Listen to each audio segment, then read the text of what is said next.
All right. So we are going to start our book club discussion. And today we are discussing American Dirt. And I am going to share something in a minute if I can get this all to work. Buzzing sound. You hear buzzing? Yeah. What about now?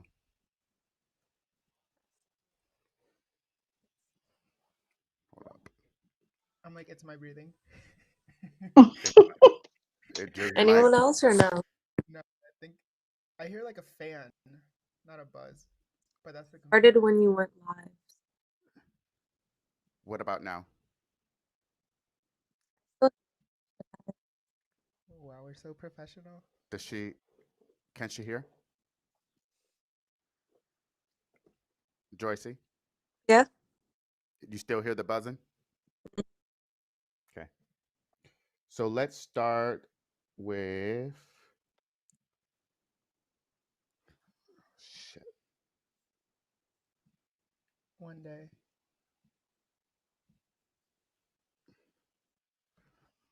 All right. So we are doing our Sunday Fun Day with the Peeps, our happy hour book discussion, and our book discussion for this month that was picked by Trina. Trina may or may not join us by video. She is having some um, personal matters that she needs to tend to, but she may be in, she may not. But we will either see her by chat or hear her voice or see her um, um, hear her talk. But anyhow, so let's just jump right into it and move on to some of the book discussion. So, this book was created by Jeanine Cummins. So, before we begin, we'll just give a very brief synopsis. I don't know if anyone out there wants to do it, but if no one wants the pleasure of giving a synopsis of the book, I will. You can do it. Does everyone want to say Denise, hi? Joyce. Hello. Hi, guys. Oh yeah, we forgot to do that. I'm Oh, like, okay, let's just hey jump right everybody, into I'm it. Sean. I'm Sean. I'm Christian. I'm Denise. I'm Joyce. Okay, And well, we are the Peeps. and we are the Peeps. The reading with the Peeps. The Okay, moving on to the next one. All right. Um, So the synopsis of the book is this: is that it centers around a mother. Her name is Lydia. She lives in Acapulco. I know I'm going to butcher a lot of these Spanish words just because I just don't have the accent to do it. But anyhow, she goes on a journey from Acapulco to El Norte, basically the United States, through a process due to cartel killing her family based upon her relationship with one of the I'm just going to leader. call them um, The leader. the leader of the cartel. Yeah. And how do you pronounce the cartel's name? Oh, hello, Trina. She's not on yet. How Oh, do just kidding. you? What was the name of the thing? I don't want to say jardineros. Jardineros. Yeah. Was it jardineros? Yeah. Okay. Yeah. Yeah. Okay. You know what that means in English? No, what is The it? gardeners. Okay. So All right. that's okay. Let me finish giving the synopsis. And so that's what the book is about. It's written by Jeanine Cummins. It is about 500 something pages, about 36 chapters. This book was selected by Atrina. Atrina just joined us. Say hello, Atrina. Hi, everybody. Hi. Hi. Do you want to add to the synopsis? Because I might have butchered your book selection synopsis. I didn't hear the first part of your synopsis. That's fine. Just go ahead and do one if you want. Um, sorry, I got a lot going on over here. Can y'all hear me? Yes. Yeah. So basically, the book is about a woman who is considered affluent in Acapulco. Her husband is a writer about, he's a news reporter, right? And the book takes us down two paths. One, it takes us down a path with her and Javier, who we later find out is like the drug kingpin in Acapulco. It walks us through her relationship with her husband. When those two worlds intertwined, it kind of set her life in a different trajectory, and made her a migrant with her young son. And it takes us through a very detailed and, for me, emotionally raw experience into getting to El Norte, or the U.S. So, Okay, thank you for that. All right, so let's just jump in. If people out there watching, you can put in comments, and we will respond to them. Or if you read the book, if you have anything to say, Christian, because we might can't read your ones, you're gonna have to have your Facebook open on your phone, Okay. just like me. All right, so We're legit people. Hey, Sean. yes, I'm gonna try to join because the buzzing sound is happening because I'm on the phone. okay, Yeah. So I'm okay, gonna try to join on my laptop. If not, I'll just do it on my. okay, that's fine. Okay. Don't worry. All right, so let's go while Joyce is going to join us back by here. So let's go to some of the questions here. So it says, when I read American Dirt, I felt blank. So uh, that's what we want to do. So when you read the book, you felt blank. We'll start with Denise. Emotional. Okay. Do you want to give any reason why or no? And then you don't have to, but I mean, I don't mind. I think it was just different emotions, not the same emotions of wow, what happened to her family, emotions of the journey that they had to take, um emotions with the two sisters. I think that's the one that like impacted me a little bit like more, like the most. Um and then the end like so just emotional altogether. okay. Atrina? I'm going to agree with Denise. It was a very emotional book for me. Um, and I think it was because it was giving a different perspective, right? I take the time to learn about my history, my perspective of things. And especially in the climate that we live in now, to read something about someone who migrated to America, who is, that narrative has been so criminalized.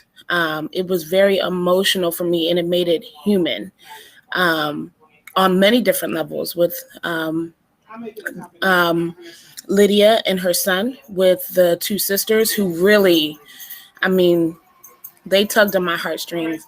And ironically, and unexpectedly for me, even for Lorenzo, who I think I dealt with a power struggle between not liking him and seeing a spark of hope of change in him. And so very emotional book, very good read. And I know there was a lot of controversy around it. So I tried not to read anything about what other people were saying about the book before I read it, but that's how it struck me. Okay, thank you. Christian? I can't think of a word. I agree with everything you guys just said. Emotional, but at the same time, I don't want to use that same I'm back. word. So I'm gonna skip this one. I can't think of a word. Oh my God, you do that all the time. All right, Joyce. The Yes. question is, when I read American Dirt, I felt blank. So you fill in the blank. Oof. When I first read it, I felt a little overwhelmed. So, Okay. yeah, Okay. I will All say right. that. All right. So we have What about you? a comment from Jose. Jose said, "What was the controversy? What was the controversy about it?" And we'll talk about that, Jose. But basically, um, essentially, individuals who are in the Latinx community, particularly, felt that this story shouldn't be written from the author. The author is she has identified as white. However, if you read some of her first book, one of her book was called "Ripped from Heaven" or something like that, where she was telling the story about her two cousins who were raped and murdered by three black individuals and another individual who was non-black. Her What she does say in her article about that book is that her grandmother is Puerto Rican, but she has always identified, at least in her writing, as herself as being white. So a lot of folks in the Latinx community were up in arms about the fact that this type of story should not come from her perspective. And there's some other controversy, and you'll see that when we get back to that. All right. Mhm. Okay. So for me, when I read American Dirt, I felt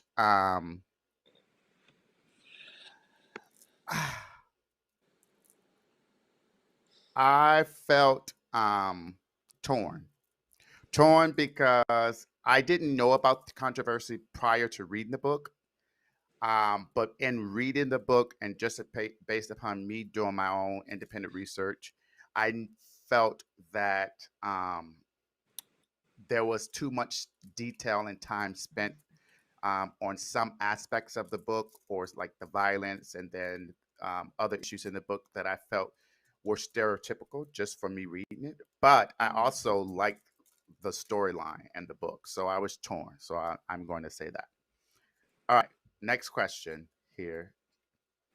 I believe the author blank the migrant experience. So, in regards to her description and her writing about the migrants' experience from going from Mexico to United States, I felt what, or yeah, I believe the author did what with that, and you just fill in the blank. And we'll start the other way. This time we'll start first with Joyce. Sorry. No, it's okay. I think she told the basics of it, kind of Okay. like the I don't know What they how go to through explain. to like Yeah, get like here and just kind stuff. of like shoreline, Okay. not like the deep end of it. So, Okay. All right. And Atrina. For me, I feel like she shed light on the migrant experience. I don't think that I got a full understanding. Obviously, there's a lot to try to cover in one book. Um, but I felt like it shed light and it opened my eyes to some things and made me want to know more. Okay. All right. Denise. I can't think of an exact word, but I will have to agree with both Joycey and Atrina. I think it was just the basics. I think there's so much more involved in the whole process, and it was almost to the point where she made it seem too easy. Okay. And I don't know. Nothing wrong with that. Okay. Christian. I agree with all three of them. She went into a lot of detail, but it was also all just the like Joyce said, the basics of what they actually go through. So, yeah. Okay. I'm going to skip that one because I agree with everyone. Good minds think alike. All right. Let's move on. Okay. So here, let's discuss the main character, Lydia. So we have some questions about that. The first question is, did you appreciate her character being a middle class Mexican, or should her socioeconomic status have been different? So I'll start. Oh, yeah, go Oh, ahead. sorry. it's okay. Uh, Go ahead. for me, it's hard for me to separate now that I know the controversy. I felt that she probably two things. I felt that okay, it's good in the sense that it shows that issues, at least assuming for sake of argument that those issues are relevant, period, through the migrant experience. It shows that it touches people from different classes, no matter who they are. But because she is a white woman standing in a sense of privilege, the fact that she picked someone from a middle class experience probably shed a more light to the fact that she had resources available to her that other migrants would not have in that experience.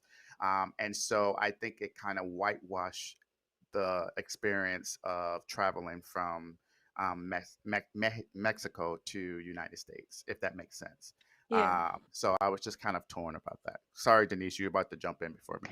I was basically going to say the same thing. The fact that she understood English, so she had her way of, navigating herself around all of that. The fact that she had money, that the grandmother had given her, not given her, but that she was able to get the card. She was able to actually go back into the house after this whole thing I happened get those to go gold get the lapel card, shoes. right? To go get everything. And then the fact that you go to the bank after you want to take the money out and just spill out your story, and the lady from the bank is just going to feel emotional about it and just give you the money without nothing. I mean, Yeah. like, yeah. Okay. Joyce I, and Trina. I definitely agree with Denise and you. One thing that I like, Denise was saying, I was like, she got to go back to this crime scene, right? They just killed 16 people in here, and 16 people. you're like, well, we're just gonna run in here and get our sneakers and our boots, and we pack this backpack, and I gotta get. It almost made it seem like she was getting ready for a vacation, Right. Yeah, Go to right? the Volkswagen. I didn't feel a sense of urgency about her getting out of there, and then just the way that she maneuvered around situations, I felt like there were some times where she seemed almost like she was already Americanized, and like she was totally disconnected from anything else that was going on around her. Like, they put her in Acapulco and she takes the time to tell us like all of these horrific things that are going on, and then you flash back to like Lydia in the bookstore, and she's like romantically blissful and oblivious to what's going on around her. And for me, like, even one thing that I struggled with is her not knowing who Javier was. Oh, that's a And question. That's a question too on here coming so up. I'll leave that alone. But like that whole thing, it felt very like, oh, okay, poor Lydia, this happened, but you're already prepared, right? You already have the money. You're good to go. And it would have been nice to see how a family such as like what the sisters came from, who had nothing, who had no money, would have maneuvered that same situation. Because there were some times I got really mad at Lydia. Yeah. Like, you don't know you don't understand the urgency of what is happening around you. Yeah. But that's, it's my 3.5 cents on Lydia. Not 3.5 cents. Great sense. Hold on. Before we move to the next person, we have a question. Jose again is asking, when did this take place? They don't say. They don't say, right? No. What it I No, didn't I get don't any think. context on that, so I don't. Yeah. no. And the book was written in what, 2017, 2018, 19, something like that. Yeah, it's a recent book, but like, It doesn't say when this. I mean, it's obviously a fiction story, right? Yeah, but she doesn't She doesn't say put what a time time, yeah. frame around it at all. yeah. And then one more before we move to Joyce. We have a hello from Dino. What up, Dino? We appreciate you always Hello. joining us and watching us. He'll be Thanks here for next week when watching. we do our regular one. She actually wrote it in 2020. Oh, Yeah. 2020. Yeah. Yeah. Okay. All right. All right. I cut off someone. Joyce, it was your turn. Sorry. I Or if you don't kind want to of, answer, you don't have to. But yeah, I didn't mind that she was like a middle class woman. Like, she kind of did play that role, and I think it's interesting what Atrina said. Like, she was kind of oblivious at the same time, though, even like being from there and like knowing how that area is and like what dangers come from it. Like, you aren't moving quick enough, even though she got through all that. Like, she didn't move or think sharp enough. I yeah, would say, yeah. but I see that. Do you want to answer that? And then Go I ahead. agree with everyone. keep in mind, she stayed in a hotel that first night. And that, yeah. Because she You're got supposed to money. be running, and I you was gonna checked say into a that, yeah. hotel. true. And then they even knew that too. So Yeah, like, exactly. And that's what Jose didn't say that, but he was like, Acapulco used to be a rich place, but then became a crime place. yeah, I Thank mean, you for that rich, info, Jose.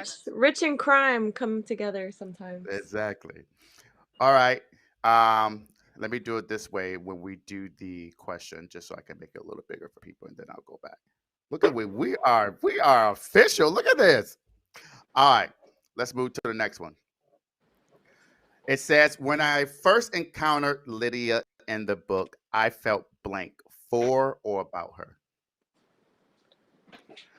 I I'll put start. I go ahead. Okay. I when I first encountered Lydia in the book, I felt this is not gonna go with the thing, but I liked Lydia in the beginning.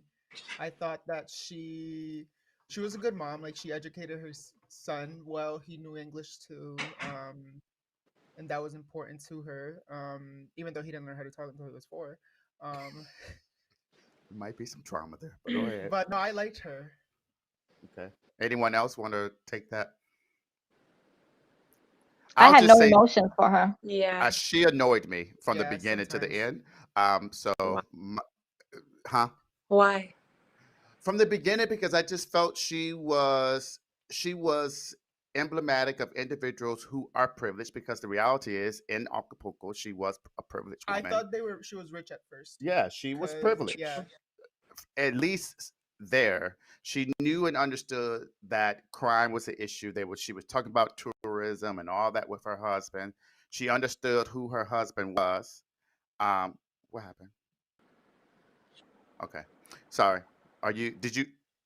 uh, She understood who her husband was, but yet she took no responsibility on things that she easily could, yeah. and she just turned a blind eye, which is emblematic of a lot of folks here in America with privilege who turn a blind eye to many of the issues that we have. And to me, I just think is unacceptable, and I don't have no sympathy for it. I know she lost 16 people.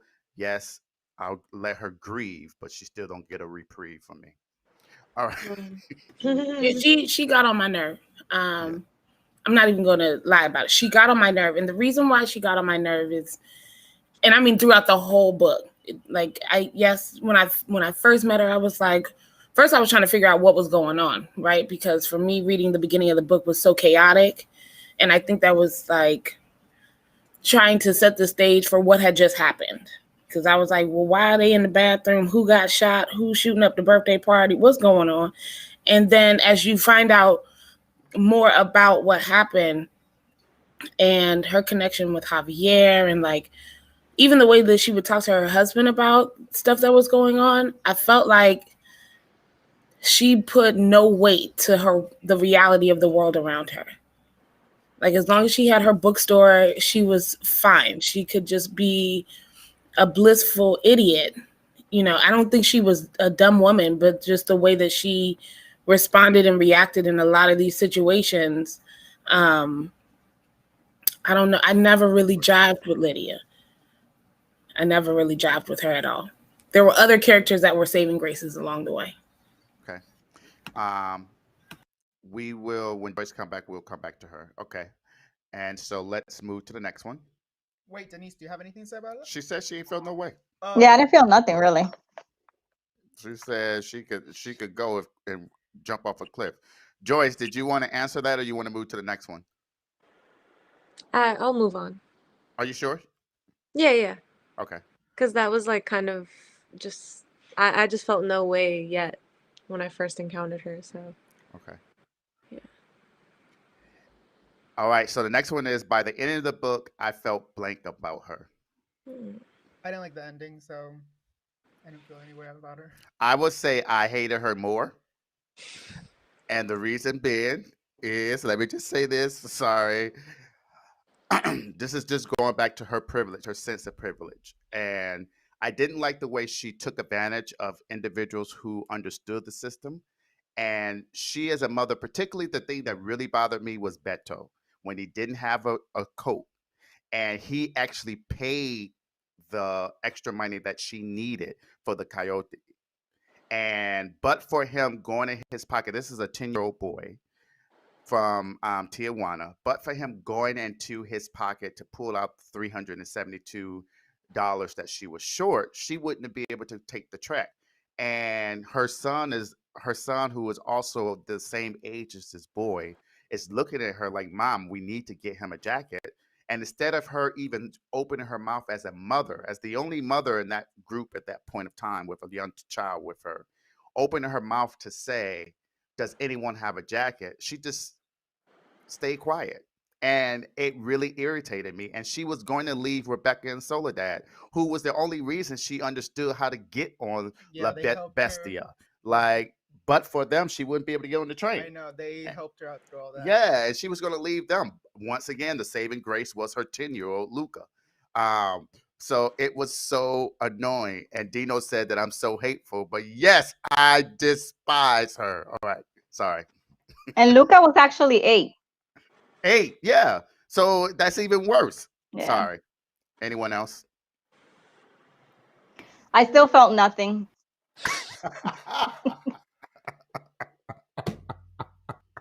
You're so annoying. What about anyone else? Just jump in. It doesn't matter. I didn't like her. I didn't like her. It came to just a place where I was like, okay, Lydia's talking again. What do you want now? Me too. Oh my God, I did the same. I'm like, ah. Like what now? What hardship are you going through now, Lydia? Like, She was stressed, okay? Okay, she oh my God. fell, she twisted her ankle. Poor Lydia. Somebody broke In his her leg in the hiking middle of the boots. desert. In When her her- hiking boots that other people didn't have. Yeah. You My know, thing with all of your also supplies. is that she knows this man killed her entire family and whatnot, and then you still grab the phone to FaceTime him to tell him, like, what are you thinking? Like, are you crazy? Like, I don't know. I felt nothing for her. Well, we don't Yeah. know if she did FaceTime or if it was Zoom or Okay. Skype. Whatever she did, the camera was on. You just irritated me. We really don't know the technology. Dino wants to know, was she a soft character? Anyone want to answer that? Absolutely. Yeah. Yeah, she was weak, even to be. I know. So I also watched the Oprah Book Club discussion with her, and it initially it turned out it was supposed to be a discussion with the author, because of all the controversy, it turned into a whole different platform. But people in the audience were saying that they resonated with the story because of her being a mother and her protection of her son. And so, what do you all think about that in regards to when you say yes, she's a soft character, but did you still see that love and I'll do anything for my son perspective from her? Yeah.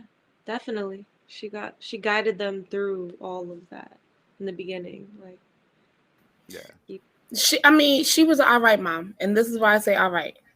She was solely concerned about Luca. And I feel like, and Denise, let me know if you agree with me on this. I feel like when you become a mom and you see other kids that are around your child's age that are lacking and there is no mother there, your heartstrings are immediately pulled because you feel like a mama cub, then you want to protect them. And I didn't see that with what was his name? Benito? Bento. I didn't see that with him. I didn't see it with the sisters. And so for me, it was like, yes, you're a mom. Yes, you're doing right by Luca, but where is that maternal instinct when it comes to these other young kids? I mean, these girls are young teenage girls who are really running from some real stuff, who, you know, at certain points are again violated over and over, and you still were ready to leave. yeah. You were ready to leave them behind. And as a mom, I don't think I could have done that Yeah. at all. No, I agree wholeheartedly. And I agree too. Okay. Let's go. We got another question from Jose, but we'll ask that one after we go to the other one. So give me one moment. Okay, so this one is unpacking Lydia's complications. How would you describe her relationship with Sebastian? Inappropriate. We're her own husband? Sebastian. That's it. You see what I'm saying? But in my mind, that wasn't her husband. That was her husband.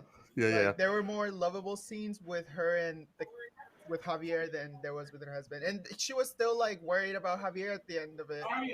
Or even like she was like, oh, should I like tell him that you're writing this? Should I show him the article before you like post it? Like give him a little heads up? Like, I don't know. She was just, in that aspect, she annoyed me. So then I stand by my statement. It was inappropriate because I feel like there were some times where she should have, as his wife, been more protective of him. And in those conversations, she was more concerned about Javier.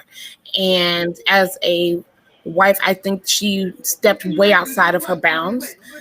In some form, I think that was kind of disrespectful because she low-key told him that there was a little some feeling wise going on with Javier, and she didn't want to stop talking to him or seeing She him. literally told Sebastian that, sorry, Trina, but that Yeah.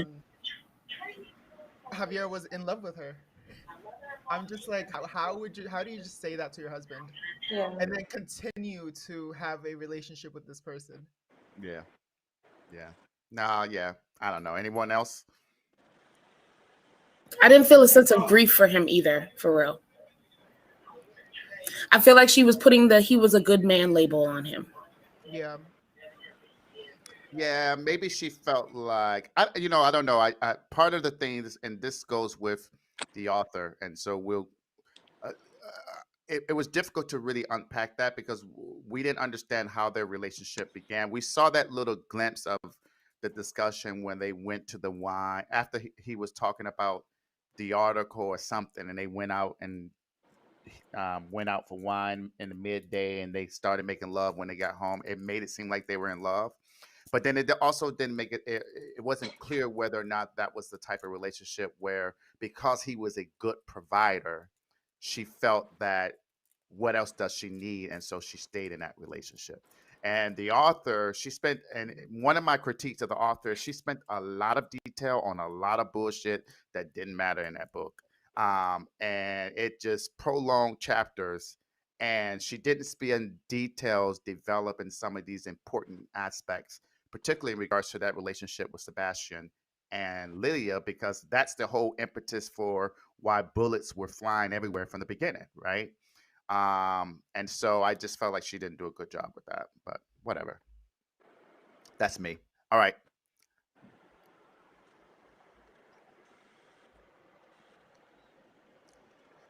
My question here is, why wasn't she more concerned about his job as a journalist in Acapulco during the time where it was a lot of crime with the cartel?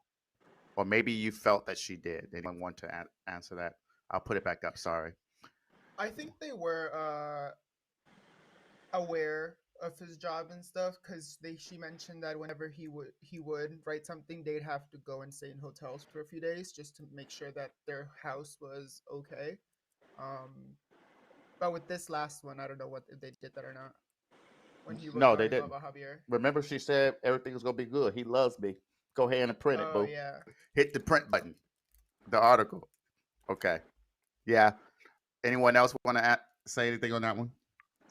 I think that she may have been up until the point where she met Javier. Yeah. And then once she met Javier, She fell her in love with mind just, went towards him. She didn't care about nothing else. Yeah. Yeah. Okay. Next one. Sorry. Let me put it up. Why did she befriend Javier, do you think? his charm. Because she I wasn't in love with Sebastian. She was comfortable in their relationship. And so here she has a man that's giving her attention. Yeah. And she liked that. She liked him. And so, yeah, that's They why. could relate on stuff like with his dad, I think, and her dad. Their dads dying or whatever. Their kids. People parents die all the time. That don't make them lovers and I in love know, with but each other. that's what they That- mentioned in the book. I know, but I just felt like that connection was stupid. But I think, oh wait, did they both die of cancer though? Yeah, Oh, that's what that I'm makes saying. They sense. had things that they could relate about, and then again, his charm. I think he befriended her more, if you know what I mean. How about that? Okay, let's I, go ahead. this just hit me, and I might be reaching, but whatever. Um, what if Javier came into the bookstore and befriended her because he knew what her husband did for a Did living? I Like, think. what if there was like some Oh, that's a good point. Maybe, I don't Yeah. know. you know what I'm saying? I'm wondering now that I'm sitting here and thinking about that. Like, did he maybe already know? Did he already know that her dad died from cancer? Because he was pushing all the right buttons when he walked in that shop. Right, which goes to this question here. Um, was she Was she truly naive, or did she know who he was? In other words, did she know he was part of the cartel or not? What do you She think? knew. Yeah, she had Even to though have that known. she said that she didn't. But she said she didn't know until her Yeah, husband until told she her no, it was until she saw the picture that her when her husband had for the doing the article, research and all right? that. Yeah, and then she was like, "Oh wait," she put two and two together. So y'all I don't think think she? I think I may be the only one who thinks that she may truly have been naive because she was more concerned about when is he going to come into the shop so I can do this with him. And like, I don't, if it even crossed her mind, she put it to the back of her head because she was more concerned of spending that time with him, Yeah, of having books available for him and reading with him and doing this. So I think she was Mhm. truly naive. and even when he confronted her, Javier was like, "I thought you knew. Everyone here knows who I am. Like, why wouldn't you? You know?" I mean, but when he went outside, she knew those people standing outside collecting the money with members of the cartel, right? It was the typical. I, in order for you to have a business, you need to pay me. She Yeah, saw him go outside and basically tell them skedaddle, and she saw they skedaddled. So yeah, I think she may have been naive at first. I do not think that she was naive the whole time. I think she made the connection and she just chose not to acknowledge it. Yeah, yeah, I, chose not to Dino see it. out there said she knew, and I agree. He did his research before doing some research.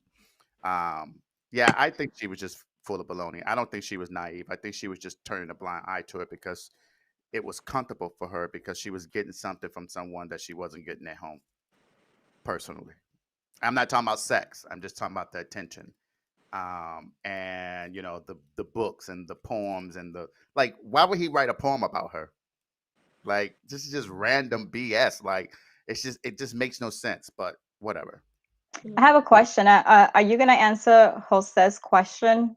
I'm about to. Okay, I because was. I wanted to I'm wait. comment on that. I want to wait until I finish this last one, and then Okay, we're gonna okay, okay. wrap it with that one. All right. Sorry. How did Lydia and Sebastian contribute to the 16 deaths in the opening scene? the article. Let me put it back up. How did Lydia and Sebastian contribute to the 16 deaths in the opening scene? And for those out there, what happened is that Javier basically contracts to kill Lydia's family. That includes the husband, and they were having a quinceañera, and 16 of her family members were having a barbecue. And the opening scene of the book is bullets everywhere, flying everywhere. All of her members of her family are dead in the yard, and she and her younger 8-year her 8-year-old son get shelter in a stand-up shower. And the people come in, they look for her, but they don't find her. Basically, so that's that. So the question there is, how did, or even if you do, you believe Lydia and Sebastian contributed to the deaths? I think other than the article, Well, And Dino that's said it. a Mexican Game of Thrones red wedding. Lord have mercy. Okay, so for me, the reason I put it here is this: I feel like Lydia is more responsible for the deaths of her family than anyone, and I think the reason being, for me personally, it's that even after knowing who he was, even after the discussions about the cartel with her husband, who did all this research, obviously he did all this research, telling her about the crimes and how horrible of a person he was. Even after hearing that, when he asked her, should we print this? Do you think it's going to be okay? Should we go into hiding? Her response is, no, we're Go for good. it. Yeah. And it's because she felt that her relationship with this guy was so strong that nothing would happen. Yet, that she talked about the fact that when her husband would write articles in the beginning, that they would have to go into hiding for various small things. So why wouldn't you have to go in hiding when you're for writing this that. article about the main guy who runs the cartel? Like, I just felt like she was just being naive, not even naive. She was just been more focused on going back into the bookstore so she can see his reaction to the article so they can have more time to communicate with one another about it, if that makes sense. So I just felt like it sparked more of her love affair with this guy. Anyway. I still don't think that says that she contributed to it, because I it's not the first time they write about a narco. It's not the first time that they bring to light something like that, right? Yeah. So in the back of your head, you're not thinking, okay, so they're gonna kill my family instead of me. You know, so I still personally don't think that she contributed to it based on what you said, because if that was the case, then she contributed since that first article went out that wasn't about Javier and was about whoever narco he spoke about at that first. You know what I mean? Like, yeah. No, I get it.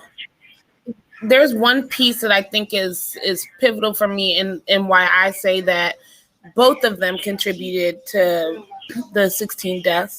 And it was whoever was in charge of the cartel previously was not as murderous as Javier and his cartel was. Yeah.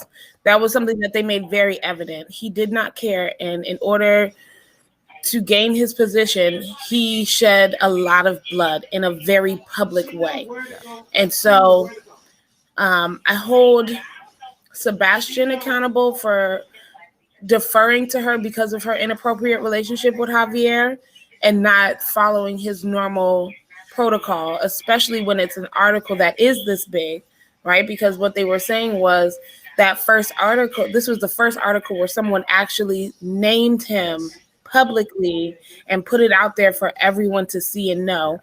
And it was in depth, like it was telling his business. Yeah, everything. And then for Lydia to feel in control of him enough, right? That, oh, he loves me, so he would never. You don't take into account that whenever he's written about anything else, you've gone into hiding. Yeah. Then you add on top of that, you know this article is out, you know how murderous they are, and then you still go ahead and have a child's birthday party openly at your house. And you know you have an 8-year-old. I mean, if it was just them, fine, whatever. But you know you have an 8-year-old. Yeah, I just felt like and I hate to say this, but like I was watching Ayanna. I love Ayanna. Me too. And she had a show recently where something similar happened. The sister was having a birthday party for her sister's child at her house, which was a known drug house.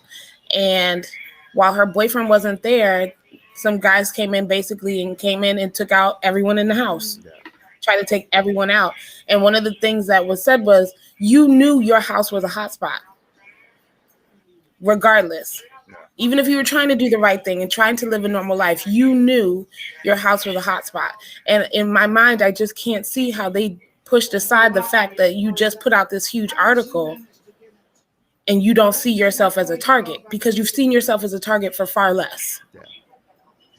No, I agree. Okay, so Denise, now we're going to go to Jose's question. But before we do that, in regards to Lydia, Dino says, oh, snap, for a naive weak woman, she got balls.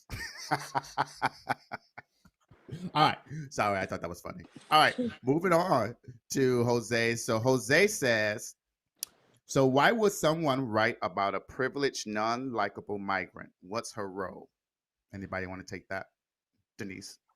I just want to comment on why would she write about a privileged, non-likable migrant? I think that I completely agree. Like, I don't understand why would she even write this type of book. Regardless, at the end, she mentions she did a little bit of research or whatever research she says she did. I still don't feel like she actually researched enough. I feel like she just thought that she knew based on certain things, you know, what they actually go through. So she decided, well, I'm going to go ahead and write about it. So I personally feel that she shouldn't have even wrote this book. One, you don't have the experience. You never went through it, right? or two, if you're going to write about it, speak to someone who actually went through it, someone who lived it, someone who had to go through everything that someone goes through when you're trying to, cross the border and go into the United States. So that's why she wrote it the way she did. And that's why she made the lady privilege, because she didn't know. I don't think she knew what she was, writing about. So we were watching the Oprah special when she came on, and the author talks about how it took her 5 years to write this book. Was it 5? She said okay. This is her. We don't have receipts. Yeah. This is what she said. She on took there. It was 5 like 5 years. 5 years. This was the third edition. She had wrote 2 before. Like failed. What are they? She didn't like it or Yeah. whatever. Failed versions of it, and then she went and wrote this one. And she did a lot of research supposedly allegedly. said that she did a lot of research. She went to Mexico. She went to those what are the shelters in the book? What are they called? I don't know. I forgot what they're called, but like she did all that, and she I talked to still people, know. but I still like agree with Denise. Like, I don't know why you would choose this character. I still don't think she did, because if she did, Lydia and Luca unfortunately wouldn't have survived that party. The narcos will not have allowed you to live. True. Yeah, like Secondly, they literally went when into the bathroom and peed while they were in the shower, and then Right. but then the thing about it is, okay, let's say that they missed them at the house, right? They knew they were at that hotel. They would have went to that hotel. They would have made the guy from the hotel kill them. yeah, So it's like, no, you didn't do your research, because you would have been dead a long time ago. narcos don't play. And Jose said, "Oh my God, she could have gone to Loretto and taken one day to write it." But that's what I'm saying. She didn't do her research, because had she really done her research, she would have found people that would have told her exactly what the experience is, what it is that they go through. But Dino says to that, but she would have gotten murdered had she talked to the wrong people or endangered Then another. don't write the book. Don't write a Okay. book if you don't know the facts of what a person goes through, especially when it's something so touchy like that. Yeah. I didn't get a lot of research vibes. I'm gonna just put that out there. I didn't get a lot of research vibes. I didn't know she did any research until today. I didn't get research vibes, especially when she said the like when they were talking about the priests and they got to the first migrant shelter and the priest had a whole dissertation about, if you're not ready for this, go back now. If you're not going to be murdered, you should turn back now. Just start over anew. Because I feel like if you made it that far, ain't nobody really concerned with how far you gonna make it. They're just like, all right, you here. Do you have the money or whatever you need to do to stay here? Can you do that? And then keep it pushing. I don't really think that, like, there was just certain things. Like, I agree with Denise. There's no way they missed them in a stand-up shower. They shot the whole house up.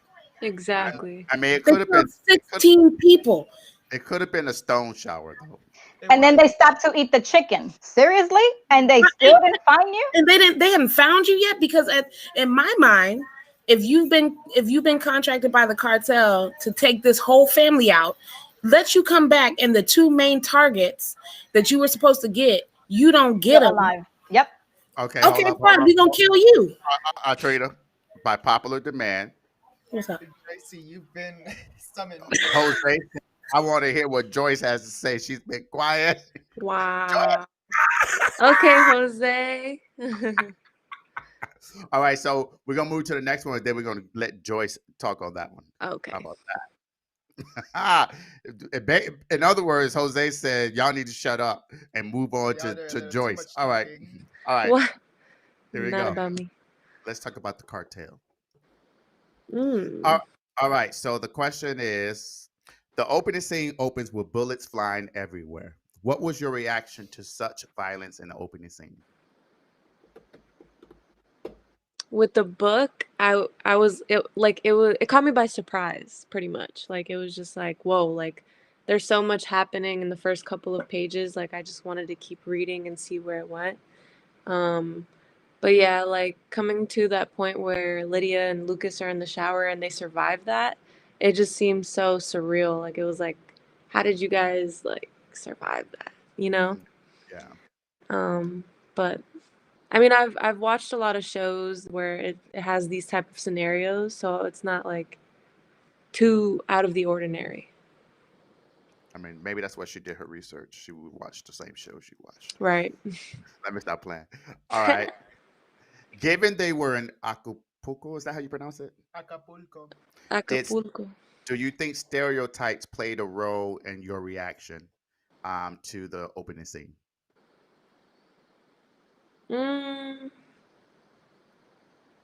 Honestly, I didn't even think about the fact that it was Acapulco. I was just thinking about it's the cartel, so yeah, that happens, you know. I agree. Yeah, that was a bad question. Sorry. I was trying to think Very of something. bad. My bad, people. Moving on. Okay, it says violence was sprinkled throughout the book. How did it impact your reading? How does it help or hurt the migration narrative? I think it helps us understand how hard it is and what struggles you could face, but it's not the absolute truth, like it doesn't tell you like everything you'll face or like the depth of what you'll face. But Yeah. yeah. And this is just what takes place in Mexico. Like this goes on everywhere in South Yeah. America, like Salvador, like. But yeah, I agree with Joyce. Joyce. Okay. Just because Jose said y'all can talk now. Jose is he's just watching. He don't get to control how this book discussion go now. Go I ahead. feel like Go it's a ahead. mixture. I feel like I feel like there were some things that she didn't have to describe in such detail for violence. Some of it I was like, did you really need to put that right there? Because we could have moved along at this point. You didn't really need to add that there. Yeah. And then there were other times where things happened, and I feel like she glazed over them. So Yeah. Um, and I think you're pretty going to the next question. So keep going. Keep the discussion going. and so I like when was it Soledad, the younger sister? Yeah. Um, Rebecca was the younger one, Soledad was the oldest. Oldest. so Yeah. and I can't, and forgive me, I can't remember which sister was Raped by the boyfriend. Rebecca. that was Rebecca or Soledad. I felt like that was Soledad. Soledad. No, Soledad was raped by her boyfriend in her country. Mhm. Oh, Right. okay. And so I feel like she kind of fairy tailed and sugar coated that experience. Um, I was very intrigued at that point in the book because I felt like there was some realness about to happen. Right. These girls don't have the money. They live in the mountains. They are forced to leave. Their dad is in the hospital, even though I feel like there's some gratuitous stuff that happened with them too, right? Where your dad is beat up and he's in ICU or whatever, but you were able to call ICU not once but twice and let Yeah. them know that you alive and they was passing messages on. I really don't see that as being a thing. Um, just from even experience from cases that I sat in on previously, like when they leave their family, that's a real leave. That's not a I'm gonna call you once I get settled and like we're all gonna be okay and then we'll reconnect. It's like a for real severing of that connection because you're really running for your life. I felt like she didn't honor the violence of what happened to Soledad in that. I felt Yeah. like she glazed over it, but and then she paid so much more attention to other things. Yeah. So I agree, and I would just say this on that point. When if you looked at the Oprah Book Club, because it turned to such a huge controversy, the book itself, that book club discussion wasn't really a discussion about the book. It was more of a platform for people to discuss their discontent with the author and people who supported it. But one thing that they did do is they went to Mexico and actually put on camera, but they hid their identities. Some women, for instance, who actually were running and who actually were taking La Bestia. And one thing that to your point, is that there was one woman there who has 5 children, and she had to leave 4 of them in the home and only take one. And she's been separated from them for months and hasn't had any opportunity to communicate with them. So to your point, the fact that she took these experiences and fantasized them and glossed over some important details about the fact that when these people leave, they leave. Like, yes, in their heart and hearts, they still think and care about their families. They still want to, want to get back to them or get them to where they are. But the reality of them just picking up the phone and calling the hospital or calling their loved one is slim to none. Um, and so yeah, to your point, I just wanted to say that. Sorry. All right. To that point, though, let's talk about La Bestia. So, prior to reading the book, did you know anything about this train? No. No.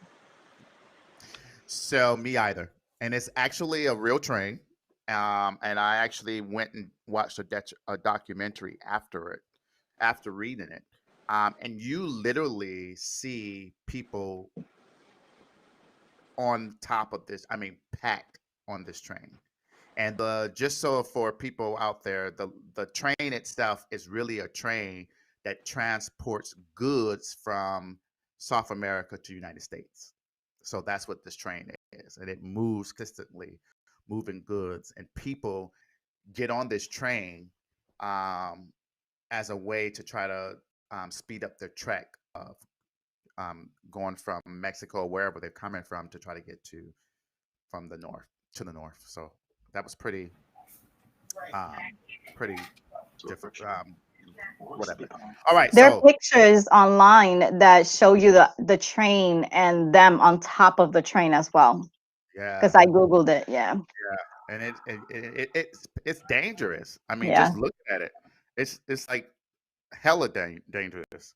Okay, so let's talk about some of the side storylines surrounding La Bestia. So Soledad and Rebecca.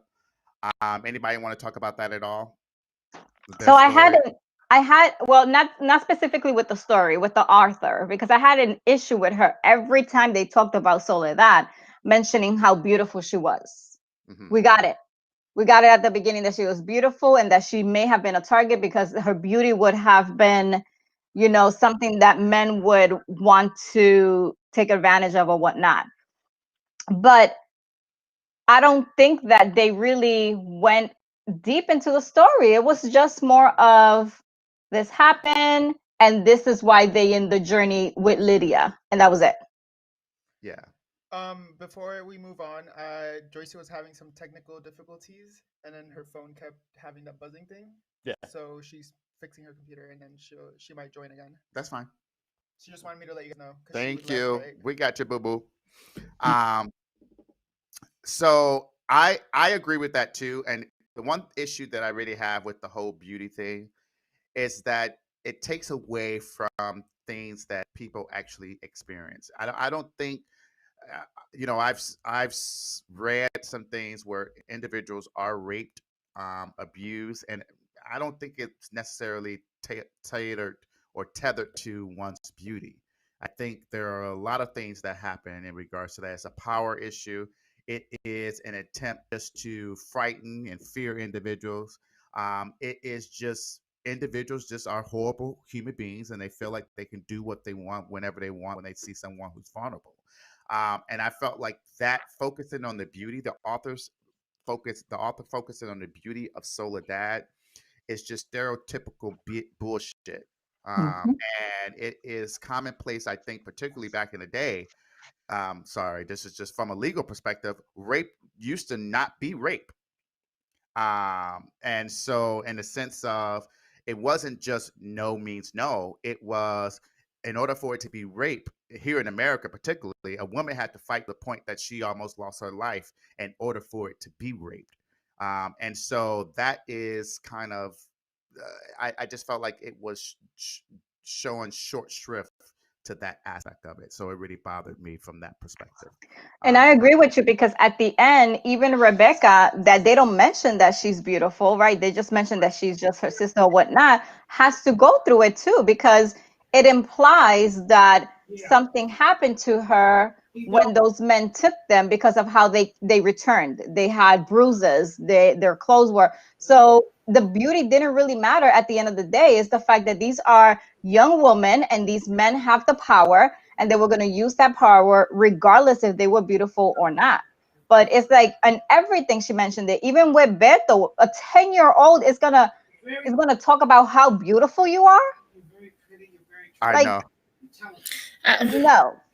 I agree with everything you guys are saying. I feel like she put so much on Soledad being beautiful, and I'm looking at Dino, and he's saying, that the women were trained to comply, but part of Soledad's story is that they weren't trained to comply. They lived in the mountains, and these men would come into their community and collect money and like leave. So they knew when they were there to like kind of guard themselves and shield themselves, let them get what they needed and then leave.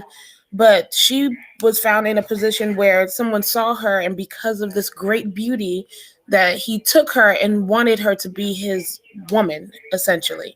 And so she was doing it because she felt like she needed to protect her family, because then her family was threatened when she didn't show interest in him. And that's how she got there. And then the reason that the sisters ran was because he noticed Rebecca. And so Yeah. she felt like she was protecting Rebecca.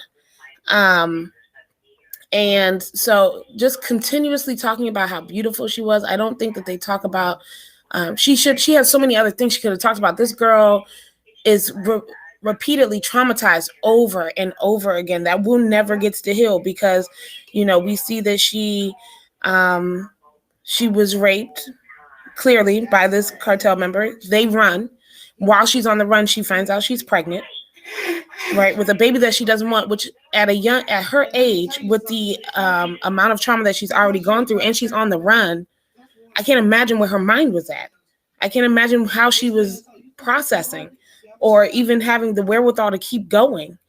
So, so Trina, stay on that point, but I also want you to follow up on this because Dino was said, sorry. So are we planned, or I think pretended that she knew nothing about the cartel before Soledad Rebecca? No, I'm not saying that. They were aware of who the cartel was, but their Uh-uh. Uh-uh. Sorry, I'm playing. Go ahead. their experience of the cartel was very limited in that essentially they were told when the men were coming to go hide. Yeah. It Yeah. was not you do what they say to do. It was, no, they're on their way. You need to go and hide yourself. They don't even need to know that you're here.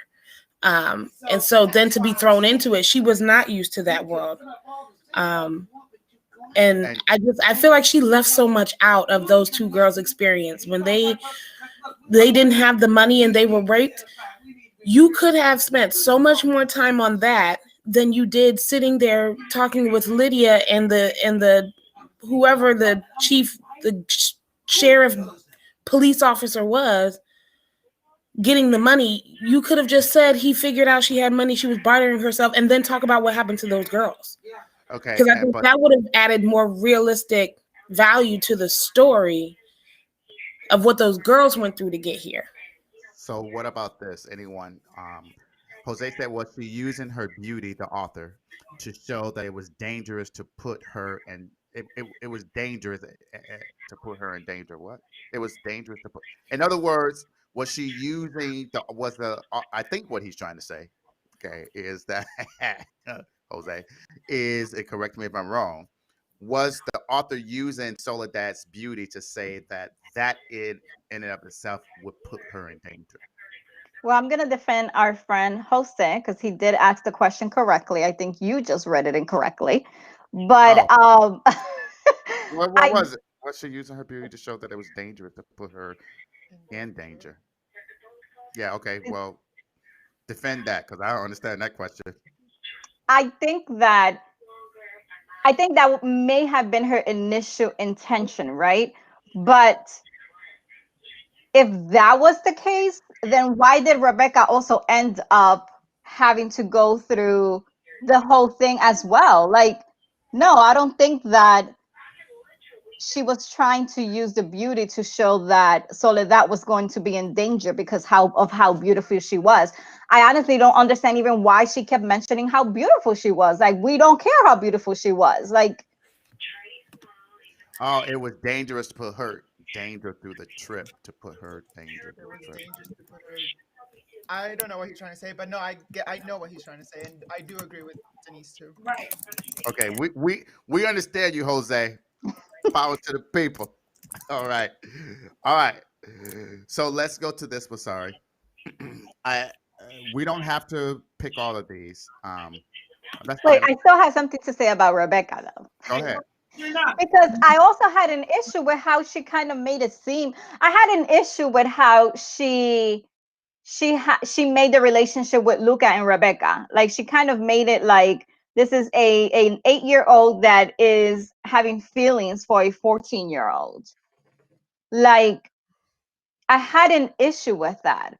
I had an issue with how I felt like her story with these two girls could have been so different, yet she chose to minimize and just exploit other stuff that she really didn't have to, like the beauty, you know. Which I think a lot of people, to your point, a lot of folks, that was part of the issue why she potentially should not have written the book. And so there, here we talk about Lorenzo and all that. We're going to skip this just because we've been going on, and let's try to get to some of the controversy, which is where you are going, Denise. So I think it makes more sense. Is that okay? Okay, yeah, that's fine. All right.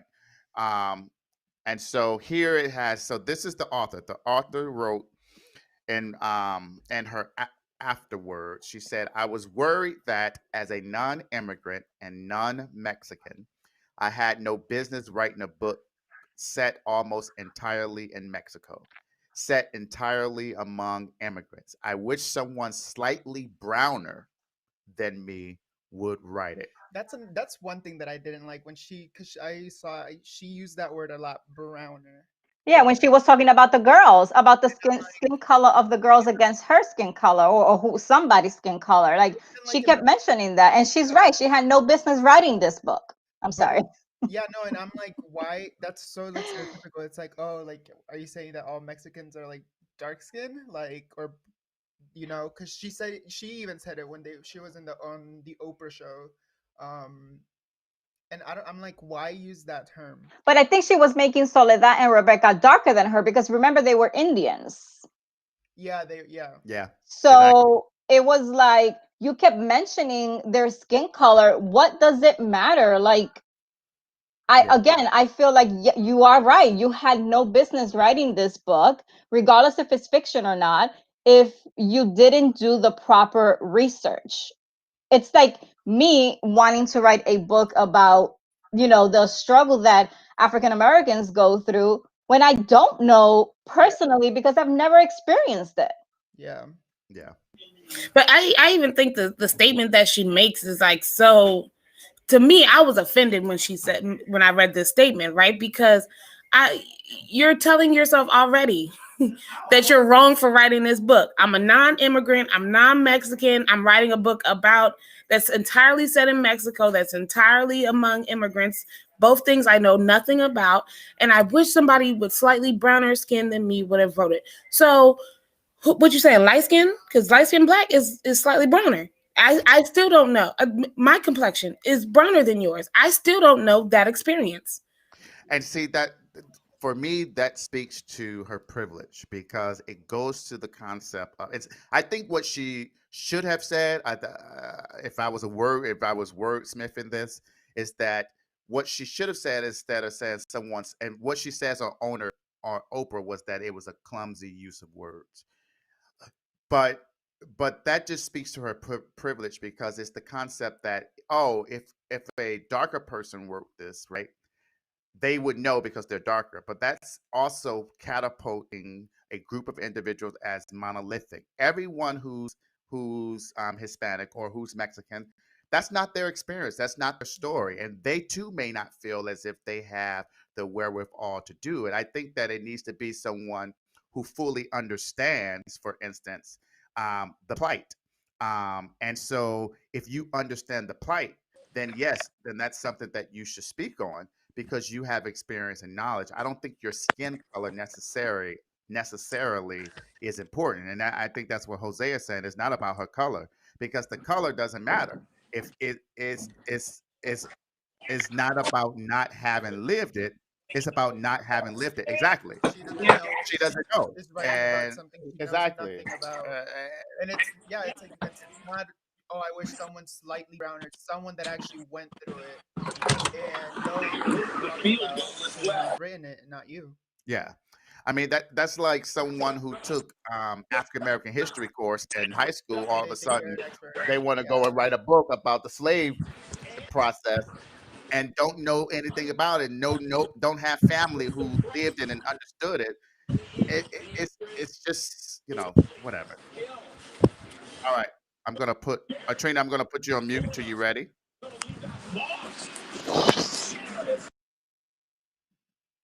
All right.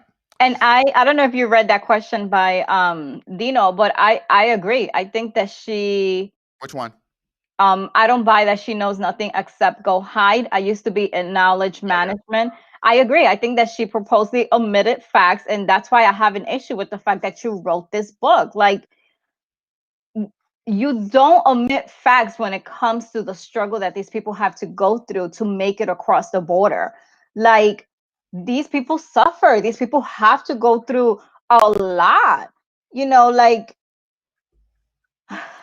Yeah. No, it I just agree. pisses me off. No, I agree. All right, let's keep trucking. What about this? We kind of answered that already. Okay, yeah, we did. Sorry. And we can't answer that. Yeah. Let's move on. All right, so here's another. I'm gonna see if Atrina is ready. Atrina, are you there? Are you there? Okay. Well, yes, we can hear you. Great. Okay. All right. All right. So the next part here it says humanize the faceless brown mass. So when you read also in the author's note, she says that her point of writing this book was to humanize the faceless brown mass. And a lot of people, particularly in the Latinx community, were highly offended by this. And so what do you all think about that? It was like, what was your initial reaction to her wanting to do this, wanted to use this book to humanize the faceless brown mass?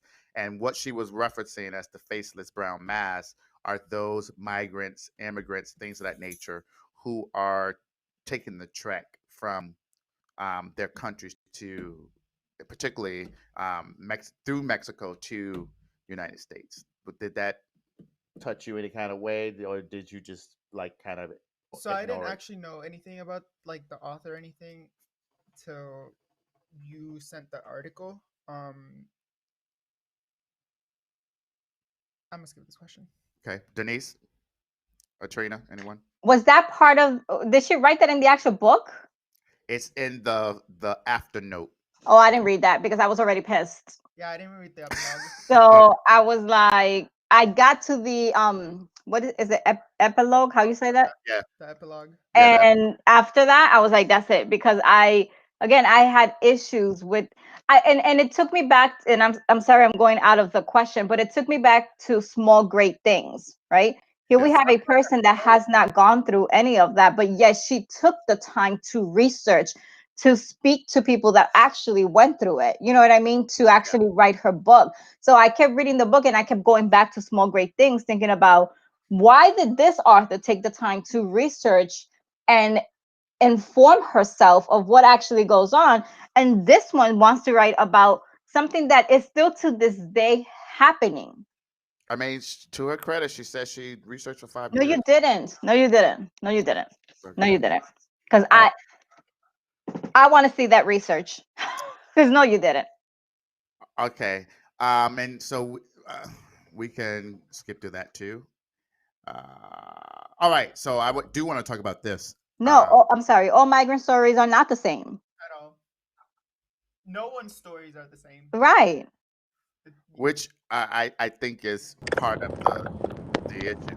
Are you there? She out here riding her motorcycle, wind blowing. I trade her. Say book club. This virtual book club. These people out here doing all kind of things in the background. All right. So there was a part. Let me put her on mute. There was a part where she puts, and she wrote somewhere, the author, that essentially what happened is that she was riding in the car with her husband. Her husband was undocumented at the time. But the thing is that she says, I understand I understand the fear, because when we were pulled over, I was pulled over with my husband, who was not her husband at the time, and he was undocumented. But what she didn't do, until a lot of controversy started happening to show, well, yeah, you're trying to say that to make it seem like you have some connection to these stories, but the reality is that your husband was an undocumented person from Ireland. He was from Ireland. And so, do you think likening the experiences of undocumented Irish immigrants with undocumented Mexican immigrants is something that should have been done? No, Jeanine Cummins, you should have wrote about undocumented Irish immigrants before you wrote about undocumented Mexican immigrants, because your husband would have been able to give you more information, and maybe that book would have been slightly different. Okay. Period. Look, Jose said absolutely not. Because if Yeah, that's the case, then write about the struggle that they have to go through. Why are you trying to write about something you have no clue about? That's someone that could have given you insight about what they have to go through. right. Yeah. No, I agree wholeheartedly with that. All right. Oh, I didn't know that. That pissed me off more. All right. So she also wrote that she said, um, oh, she said, here's Jose to you. Jose said, preach, boo. That's right, buddy. All Hi. right. And then the questions, another thing she said, when she was struggling about writing a book, she then said, but then I thought, if you're the person who has the capacity to be a bridge, why not be a bridge? And so that's why she wrote the book, You're so not a that she could bridge. be a bridge. Any thought process on that? She did not create a bridge. She actually made the bridge collapse in the middle of it. Yeah, yes. And I think that it was all about money. And she thought that this book would sell. And it did sell. Okay, so just a quick tidbit.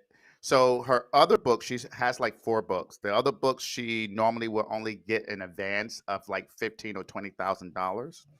But this book, when they sent it out to the publicists, the publishers, it became a bidding war. Um, and so, hold on, what did Jose say? He said, yes, there's a bridge from Mexico to the U.S., not from Ireland to the U.S. This ain't no bridge. Exactly. All right. So, but what happened is that she ended up getting a 7-figure advancement with this book. So that's in the millions. Um, advancement.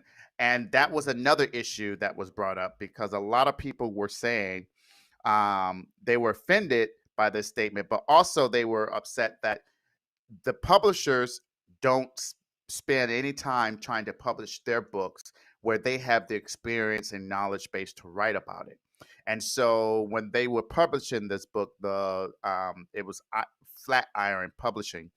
They basically said that this was going to be the book to show people about immigration, and so that was the whole aspect of it.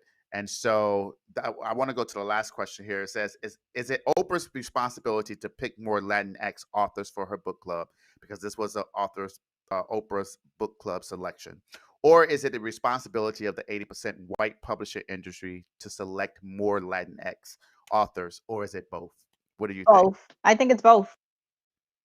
Yeah.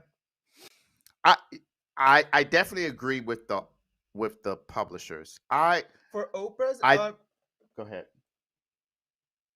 I mean, does she pick books that do good? No, Or is so it just random? just quick history. How her book club started was that her and her now executive producer, she used to be like an assistant at the time. They used to read a lot, and they would just be like, "Oh, you should read this book. Oh, you should read this book." And so Oprah was like, "Okay, well, instead of us just sharing our books, well, let's just tell people what the books are that we like." And so that's how it started.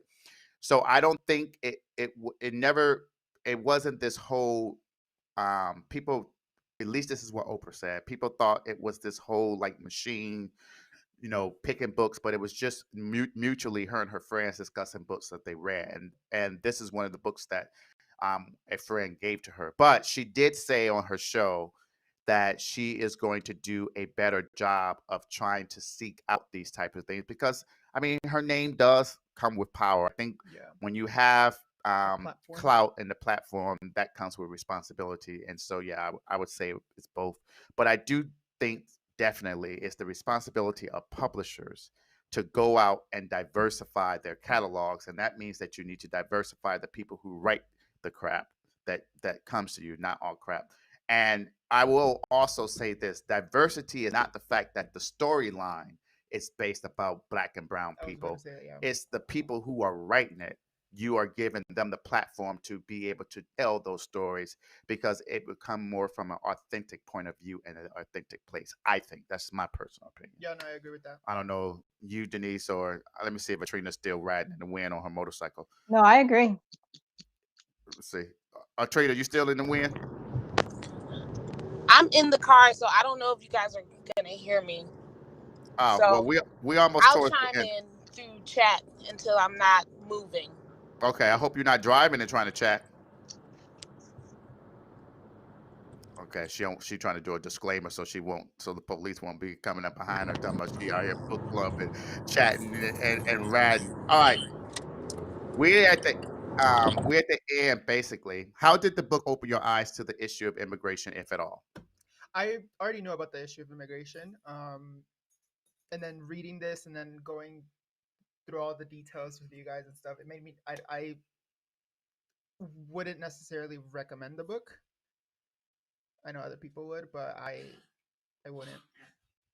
I wouldn't recommend it either. Before I recommend the book, I recommend the Netflix documentary. Yeah. Yeah. Which one? The immigration one? Immigration Nation, yeah. Yeah. Or whatever it's called. Yeah.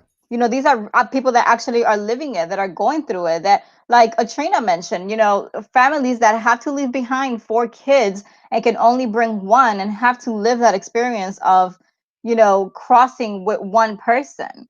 Yeah. Like, yeah. Well, I agree with you all, and that was the end of the book club discussion. I'm glad for all the people who participated. Dino, Jose for chiming in and participating. Atrina for selecting the book and having a discussion. Joyce for coming in, discussing the book as well. Me, of course, for always being here. Hello, duh. Angles. I do want to say something though. Yes. Something that Oh, hold on. Let me take this off because we don't need that up. Go ahead. from the book that made me like, wow, out of everything that she wrote, right, was how Beto was explaining to them how to differentiate those that had been what's the word when they deport Oh, them back. at the from Tijuana, the ones that are deported who don't have the backpack. Yes, I was like, it never would have crossed my mind to even think of that. Yeah. Of the fact that these have book bags because they prepared themselves to actually cross in, while these don't have book bags because they lived in the United States and were deported. And I was like, out of the entire thing on the book, that's the one thing that stood out for me. Yeah. No, I agree. You're welcome, Jose. You can actually join the book club. I know you don't like to read I didn't like to stuff, read either. but there's other options. You can skim. You can just come in for the conversation. You can do audio books. You can even go on YouTube. They even have YouTube videos of people reading the books for you. So join the book club, bro. All right. Okay. Dino, you too. You can join. All right. What else? So who's next picking a book? Is it Joyce? Yeah. Yes. Jose said nah. Jose said nah. So I'm not sure if she's torn between 2 books, and they're both self-help books. Not my favorite, but maybe we'll learn something from it. We definitely will learn something. I'm sure we will. Yeah. One of them is called Death, an Inside Story, a book for all those who shall die. And I'll have her send you whichever one she chooses. It'll be on the Zoom chat. And the other one is the 5 languages of love or something like that. Yeah, 5 love languages. So she'll message us letting us know which one she wants to do. That's gonna be different. Yeah. So that Yeah, would very. So then after her, is it my turn or Christian's turn? Me. Okay, good. Because I wanna make sure that I do my research. And let's not forget we have a giveaway coming up. So we will have yeah. So for those of you out there who are looking or listening, we are doing a giveaway. The giveaway is Denise, you want to tell them what the giveaway is? yeah, it's going to be a book, and for sure, I know there's gonna be a gift card in there and maybe some other stuff. Yeah. So go on to, let me put this up there while we're out there. All you have to do is go to follow us on here, Peeps Creek Cafe. That's the Facebook one. It will be there. It will also be on Peeps Creek on IG and Twitter. You can do that. You can also go ahead and send us a text message. Look at that. So that you can get into the drawing. So you can get, I mean, who doesn't want free stuff? Duh. Yeah. Just go And if ahead. they have a book to suggest for us to read, to leave it in the comments, because that's how we're gonna be picking up the winners. Yeah. And you know what I forgot to do before we started? Bye. This. What up, peeps, and welcome to Peeps Creek, the cafe.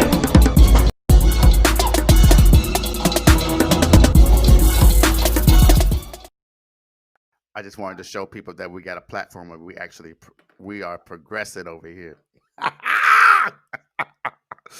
All right, so that was our happy hour. So, Atrina, yeah, so we'll tell you what the book is once it'll be in the group chat. Yeah.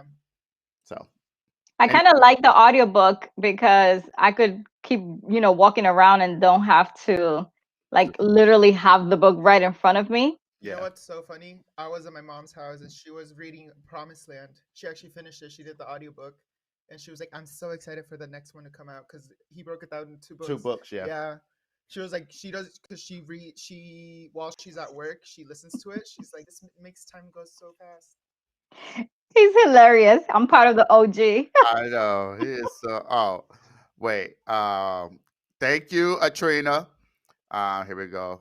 I get a gift card. I'm part of the OG. Yeah, you get a gift card. Once we go out for happy hour, your gift card is to buy me a drink, bourbon. And me. Oh, and Denise are you still coming up? Yes. So we all should get together when we, Jose, when we are, when she's here. We can go I'll back. be there the 24th. We can go back to the winery. Yeah. Oh, our wine should be in this month. What he's Okay. Okay, he talking about no for the drink. No, he gonna buy me a drink. I don't know what we're talking about. All right. Anything else, Denise? No, that's it. All right. Well, thank you all. It's been great. This was what, our 6th book? Yeah, I think so. Really?